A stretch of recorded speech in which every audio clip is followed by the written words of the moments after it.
first flame was a weapon, not a gift. Long before cities, before kingdoms, before the first songs were ever sung, the world was dark, not the gentle dark of a moonlit night, but a deep, endless dark where no stars shone, and no fires flickered.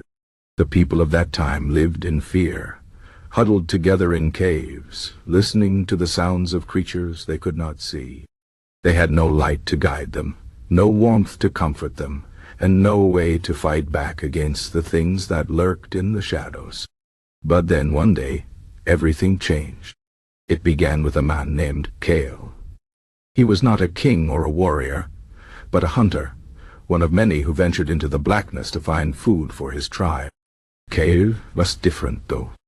He was curious. While others accepted the dark as the way of the world, Kael wondered if there was something more. He had heard whispers of a power hidden deep in the earth, a thing of fire that could push back the night. Most dismissed it as a foolish tale, but Kael believed. So he set out on a journey no one had dared to take before.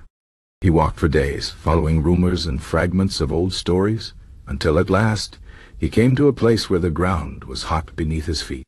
The air smelled of smoke, and a faint red glow pulsed from a crack in the earth. Kael climbed down deeper and deeper, until he stood before the first flame. It was small, no bigger than his hand, but it burned brighter than anything he had ever seen. Kael reached out, and though the heat seared his skin, he did not pull away. He took the flame in his hands and carried it back to his people. At first they rejoiced. The fire brought light, warmth, and safety. For the first time, they could see the faces of their loved ones in the dark. They could cook their food instead of eating it raw. They could drive away the beasts that had hunted them for generations. The flame was a miracle, or so they thought. But fire does not obey. It does not care for kindness or fairness. It only burns. Kael's people used the flame to build torches, to forge tools, to create weapons sharper than stone. With these new tools, they grew stronger. They hunted better. They built shelters that could withstand the wind and rain. But soon, they realized the fire could do more than protect. It could destroy. A dispute broke out between Kael's tribe and another over hunting grounds. Words turned to shouts, shouts turned to shoves, and then someone picked up a burning branch and threw it. The dry grass caught fire. The flames spread faster than anyone could stop them. When the smoke cleared, the land was scorched, and many lay dead. Kael stared at the blackened earth and understood the truth too late. The first flame was never a gift. It was a weapon, one that could not be unlearned. From that day on, fire became both salvation and curse. Tribes used it to survive, but also to conquer. Wars were fought with burning arrows.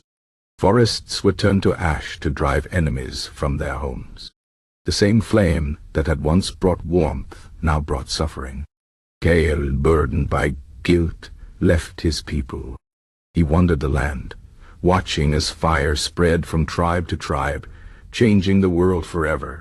Some used it wisely. Others let it consume them. But none could escape its power. One night, as he sat alone by a small campfire, an elder from a distant village approached him. The old man had heard the stories of the first flame and the man who had brought it into the world. He sat beside Kael and said, "Fire does not choose its purpose. Men do." Kael looked into the flames and knew the elder was right. The fire was neither good nor evil. It was a tool, like a stone or a stick. What mattered was how it was used. But by then, it was too late to take it back. The first flame had already changed everything. And so, the world moved forward, bathed in the glow of fire, its light revealing both the best and worst of mankind. The end.